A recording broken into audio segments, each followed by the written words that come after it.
इस वीडियो में NCERT 10th class विज्ञान अध्याय 11 मानव नेत्र तथा रंग बिरंगा संसार। तो यहाँ पेज के सारे प्रश्न हम लोग यहाँ कर चुके हैं एक एक करके। अब आज करते हैं अभ्यास का प्रश्न।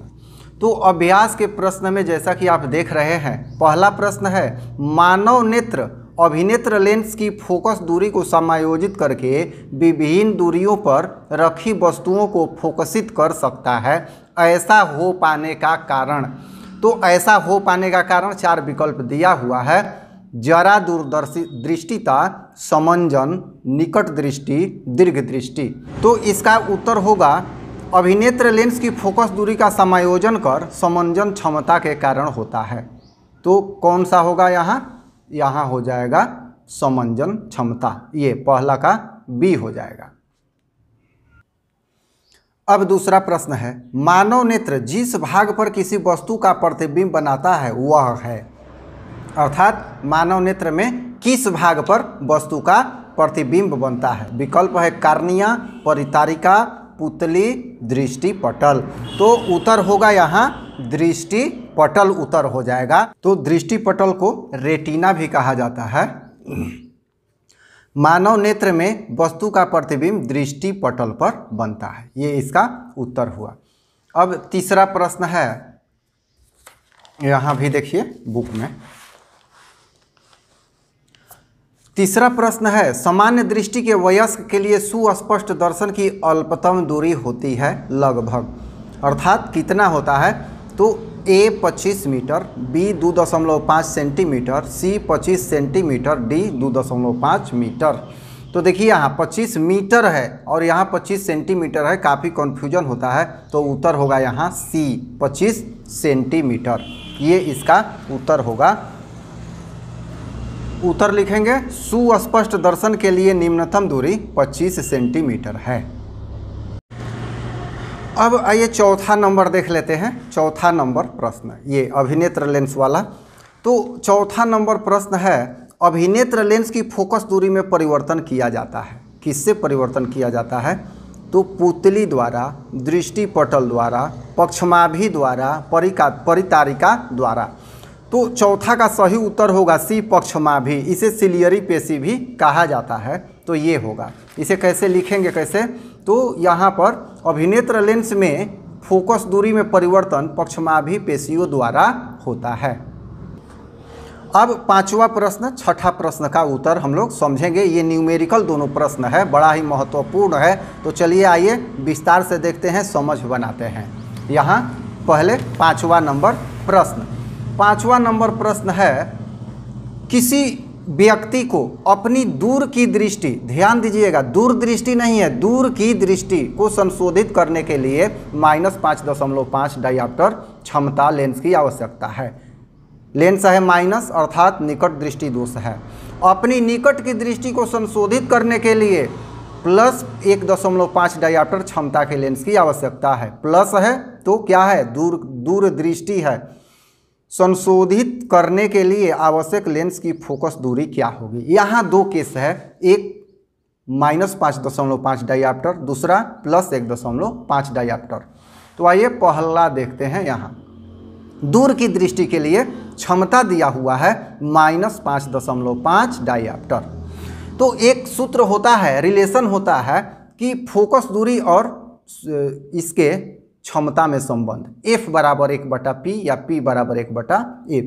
यहाँ हमें F निकालना है तो 1/P अप्लाई करेंगे। 1/P कितना है? -5.5। तो हो जाएगा 1/-5.5। अब पॉइंट हटाना है तो 10 से गुणा कर देंगे ऊपर नीचे। तो ऊपर हो जाएगा 10 और नीचे हो जाएगा 55। समझ में आ रहा होगा? कट जाएगा 5 दूनी 10, 11 5 55, 2/11। किंतु ये क्या हुआ, जब भी हम क्षमता को तोड़ेंगे तो वो मीटर में आता है, क्योंकि पर मीटर होता है क्षमता। अब यहाँ मीटर को सेंटीमीटर में बदलने के लिए 100 से गुणा करेंगे तो -2/11 तो पहले से है और 100 से गुणा हो गया तो हो जाएगा -200/11, ये होगा। अब अगर इसका कैलकुलेशन करते हैं, कटाते हैं तो -18.1 सेंटीमीटर ये हो जाएगा। तो ये क्या हुआ? ये क्षमता से बदलकर, क्षमता से क्या बदला? ये फोकस दूरी कह रहा है प्रश्न में, फोकस दूरी बताइए। तो ये पहली स्थिति का फोकस दूरी है -18.1 सेंटीमीटर। आइए दूसरा का समझते हैं। दूसरा में दिया है निकट की दृष्टि के लिए, तो यहाँ क्षमता दिया है 1.5 डायऑप्टर। ठीक है, तो सूत्र वही अप्लाई करेंगे, F बराबर 1/P। अब यहाँ 1/P, क्षमता तो 1.5 है, फिर पॉइंट हटाएंगे 10/10 करेंगे, कट जाएगा 2/3, 5 दूनी 10, 5 तिया 15। अब ये क्या होगा, ये होगा मीटर में। मीटर में चाहे तो हम सेंटीमीटर में भी कर सकते हैं, तो क्या हो जाएगा 200/3। चाहे तो यहाँ मीटर में भी रख सकते हैं, 0.67 मीटर आंसर हो जाएगा, या सेंटीमीटर में भी इसे चेंज करके हम लिख सकते हैं, अपनी इच्छा के अनुसार है। तो इस तरह से ये 5वां क्वेश्चन समाप्त हुआ। 6ठा नंबर प्रश्न इंपॉर्टेंट है, ध्यान दीजिएगा। किसी निकट दृष्टि दोष से पीड़ित व्यक्ति का दूरबिंदु नेत्र के सामने 80 सेंटीमीटर दूरी पर है। तो एक नोट अभी आप देख लीजिए, यहाँ पर निकट दृष्टि दोष वाले समस्या में हमेशा u बराबर -∞ और दूरदृष्टि वाले समस्या में u बराबर -25 सेंटीमीटर लेंगे। ये नोटेड पॉइंट है। ठीक है, u बराबर निकट दृष्टि में क्या लेना है, -∞। तो ये प्रश्न निकट दृष्टि दोष से संबंधित है। तो आइए अब इसका विश्लेषण करते हैं। तो यहाँ u बराबर, इसमें क्या लेना है, निकट दृष्टि दोष की समस्या है, तो -∞। क्योंकि माइनस इसलिए लेते हैं क्योंकि u हमेशा ऋणात्मक होता है, इनफाइनाइट प्लस हो या माइनस हो कोई अंतर नहीं होता। अब निकट दृष्टि दोष में जो दूर का बिंदु है वो भी हो जाएगा। तो दूर बिंदु कितना है, 80 सेंटीमीटर, तो भी बराबर हो जाएगा 80 और ये ऋणात्मक होगा। f बराबर निकालना है, तो लेंस के सूत्र से, लेंस का सूत्र हम लोग जानते हैं कि 1/f बराबर 1/v माइनस 1/u होता है। 1/f बराबर 1/v के जगह पर -80 पुट करेंगे, माइनस 1/-∞। तो 1/-80 प्लस 0, क्योंकि 1/∞ बराबर क्या होता है, 0 होता है। अब 1/f बराबर हो गया 1/-80, तो f बराबर क्या हो जाएगा, 80 सेंटीमीटर। ठीक है, अब यहाँ हमें क्षमता कैलकुलेट करना है।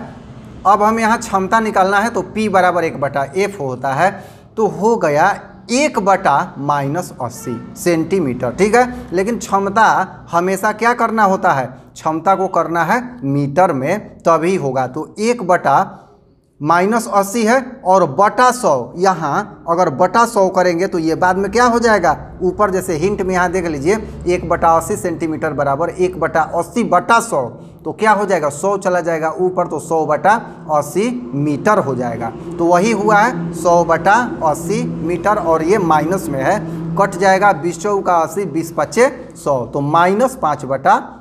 अगर इसका कैलकुलेशन करेंगे तो -1.25 डायऑप्टर होता है। क्योंकि देखिए डायऑप्टर जब भी होगा तो मीटर में होगा तभी होगा, सेंटीमीटर में बदलेंगे तो गलत हो जाएगा। तो यहाँ जो सेंटीमीटर था इसे मीटर में बदलना था, तो समझ गए मीटर में कैसे होता है, सेंटीमीटर के बटा में 100 से भाग देते हैं, और ये कैलकुलेशन करने के बाद आया इतना। तो इस वीडियो में इतना ही, शेष 7 से अंतिम तक अगले वीडियो में हम लोग देखेंगे। धन्यवाद।